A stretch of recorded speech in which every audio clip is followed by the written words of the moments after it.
So what's wrong with my mini split? Absolutely nothing, and I couldn't be happier about it. Hey gang, welcome back to another video here at Joe Daddy's Garage. This is the roughly two year anniversary of the installation of that Mr. Cool 24K mini split. I installed that by myself, and there's a video that is very popular that you can go back and check about the installation of that. I installed it by myself with my wife helping me get the lines through the wall. I did not have an AC tech help me out. I did everything per the instructions, and it has been operating for 2 years now with no issues. Now I want to point out that I did an update video last year, and I showed the cost, the average monthly cost, to operate the whole garage. You know, I had the mini split, air compressor, welder, and I had a hot tub connected to the shop as well, and I'm not using that at this point, so that has been cut off. Now, I think the money or the cost last year was $43 a month, somewhere in that range, and that was for the whole year on average. And I did some experimenting at that time. I had left it run like constantly to see what would happen. I did it intermittently. I'd turn it on and off at night or whatever. And at this point, the average last year was about, I think, $43. You can go back and look at that other video if you want. Currently, it's less than $40 a month, which is a great thing. I'd gladly pay $40 a month to be comfortable out here in my shop. Now, I will say, this runs the whole time I'm out here. It will not get cool enough in here for this to stop and shut off for a while. But there's a reason for that. The size of my shop is 24 feet wide, 36 feet deep, with a roughly 12-foot ceiling height if I had a sheetrock ceiling in. But I don't.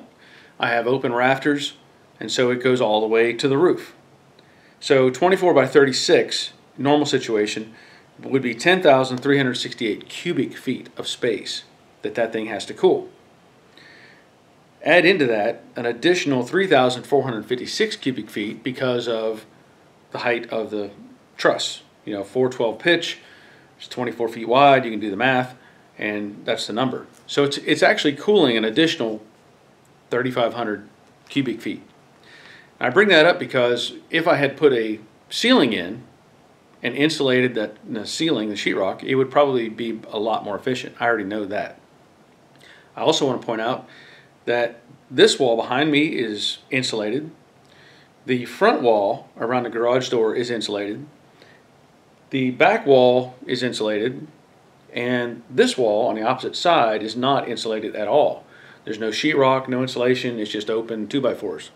The reason for that is that side is completely shaded by trees, and I haven't finished that side of the shop yet. But that side is not nearly as heat prone as say this side, because the sun comes up directly on the front and this side of the shop. So it pounds the front door. And I also want to point out the front door, or the roll-up door, is an 8x16, and it's just a metal door. There's no insulation on it at all. So the sun pounds on that and pushes heat into the shop. So a combination of things really make it a struggle for this to keep up. Ideally, I should probably have one on either side of the shop and working in conjunction, and it would be even better. But at this point, I'm not going to worry about it. I run this I turn this on in the morning when I walk my dogs, let it run for a period of time, and by the time I come out to the garage, it's very comfortable in here. Same thing in the winter time. I'll turn that on, it generates heat, warms up the shop, and it's very comfortable. So at this point, I have nothing to complain about. It's doing what I need. It's not having any control issues or any faults that I can find or have anything to deal with. I do know that I am lacking on maintenance because the screens that are in that, I already can tell you, they're clogged up. I already know that because I haven't done anything to them. I should be cleaning those out about every 3 months, and I think I did it maybe at 6 months. I don't know, maybe even longer. I don't know, but we're going to go over that in a little bit as well.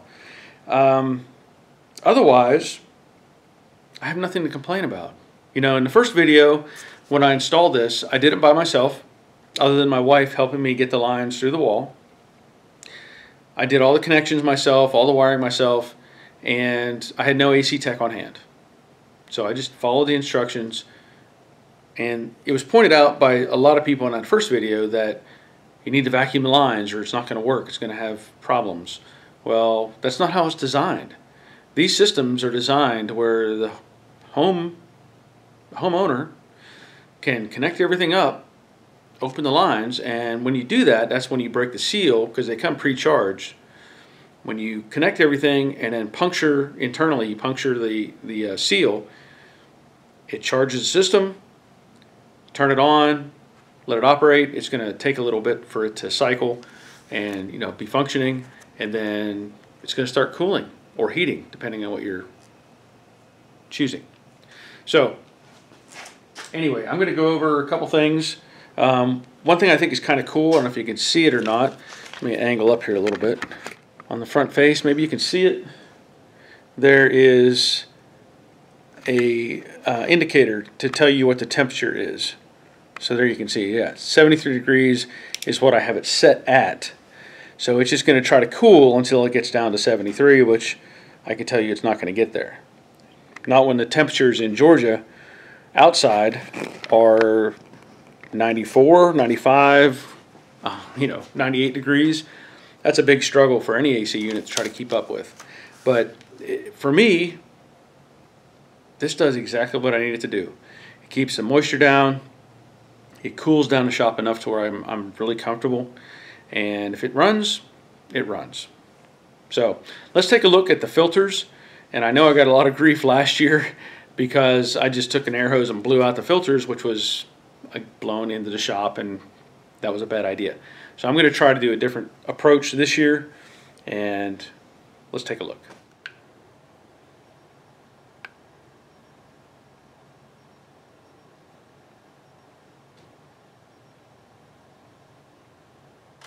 Okay, so I want to show you some things.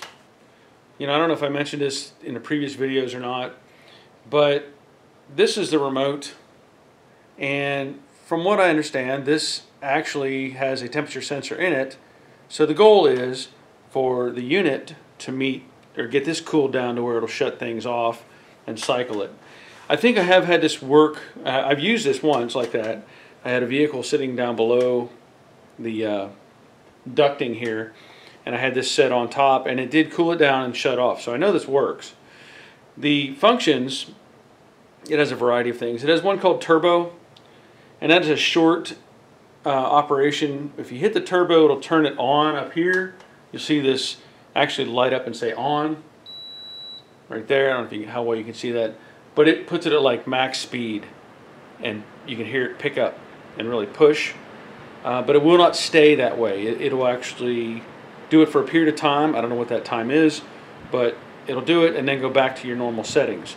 So I'll turn the turbo off. And now it's going back down, and it'll go to the regular fan settings. And then it has different levels for the fan. Like I think there's 3 speeds you can set it to. It has a mode function, so if you want it to cool or heat or auto, you can do that.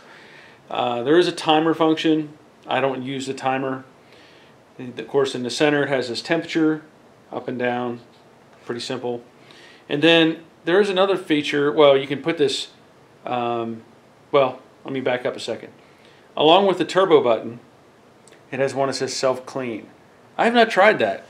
I don't know why, but I have not tried the self-clean. Next to that, it has LED. So when you hit that, it turns that number on and off. So there it's hidden, and there it's on. Along with that, it has a follow me function. I have not tried that either, but from what I understand, if you had this like in your pocket and you were walking, it would try to follow. I think it would try to direct the air towards you wherever you're at. There's also this button right here. It says swing. Well, swing and direct. So if I hit the swing button,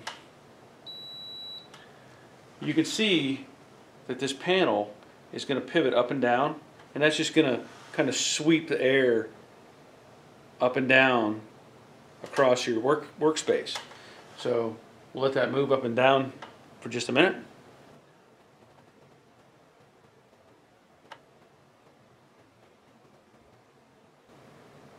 And then you go back and hit direct. So now it's just going to, wherever you want it to, stop in that cycle, you just hit direct and it stops. So that's pretty much it for the remote. As I said, it has this self-clean button. I have not tried it. I am kind of curious though to see what happens if I hit that button. Well, it turns on SC up there, and obviously I'm not going to be able to see anything, but I'm sure it's doing something. Yeah, the speed of the fan has dropped tremendously, and I don't know what it's doing, but I'm just letting you know there's a button here that says self-clean. So let me get on to the filters. I'm going to just turn this off, and when you do that, the door shuts. And now what I want to do is open up this door on the front. Aha! I don't know if you saw that or not, but now I see maybe that's a good thing that that's self-clean, because I already knew these filters were really bad. So I'm going to take these out. And now that I'm doing that, it looks like it may have actually been reversing the airflow slightly to get out some of this dust, because I can see some gaps now. So maybe that's what I need to do more often. Hit that self-clean button, right? All right, so I'm going to take this one out and take this one out. Yeah. These are pretty nasty, because it's pretty nasty out here in the garage, really. But that's good to see that it actually did some cleaning on its own. I imagine if I had left it sit like that, it would have tried to push even more out. At this point, what I'll suggest, and I'm not going to go through the process, but I would suggest taking a vacuum with a soft bristle brush and working it across the fins, to get all the dust out of it. I'm not going to bore you with that, but anyway, that's what I would suggest. There's also another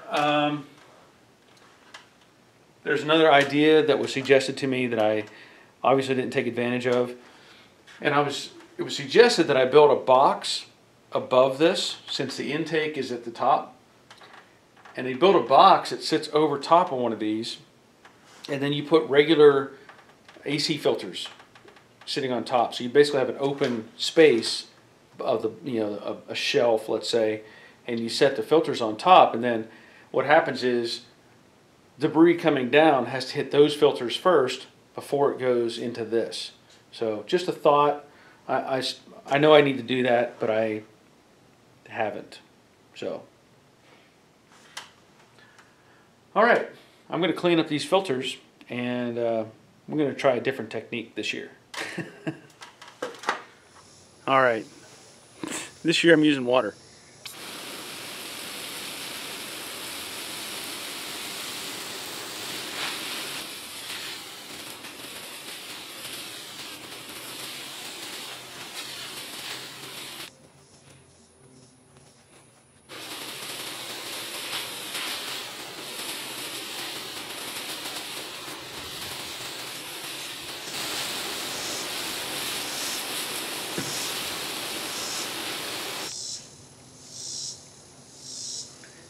Now to let those sit out in the sun and dry out.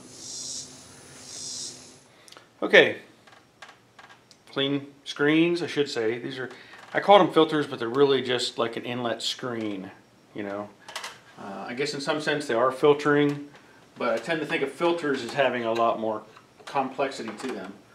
So these just slide up, follow the curve. Pretty simple. Wiggle them in there.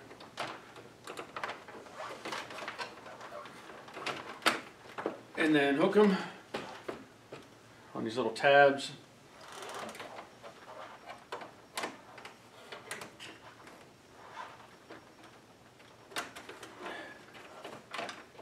And I should point out, this thing is about 9.5 feet off the floor. So it's even higher than you would find in like a normal house situation. All right, close the door and resume cooling.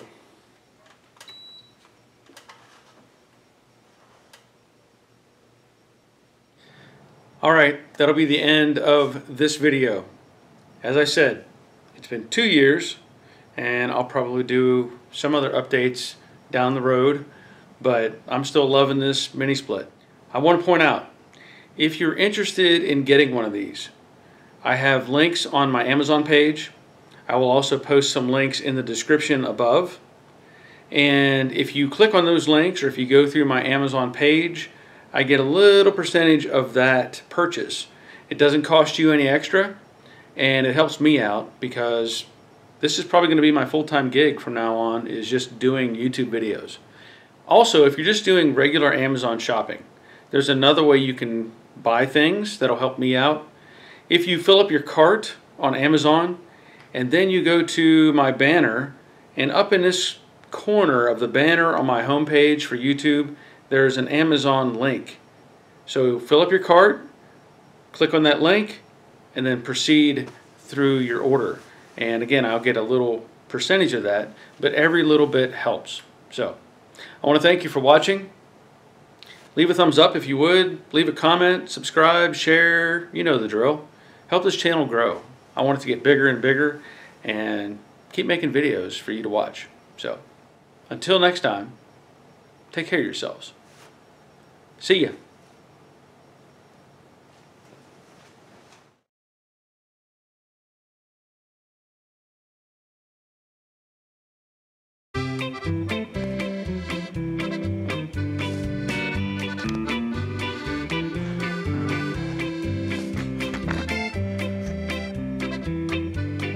Two years. I installed it without vacuuming any lines. I did, and I don't like this angle, this Mr. Cool mini split that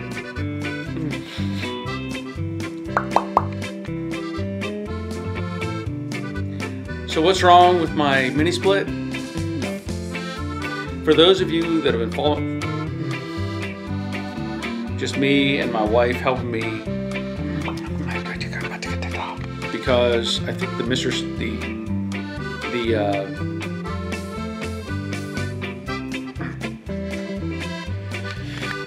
there's a difference in, so as I was saying,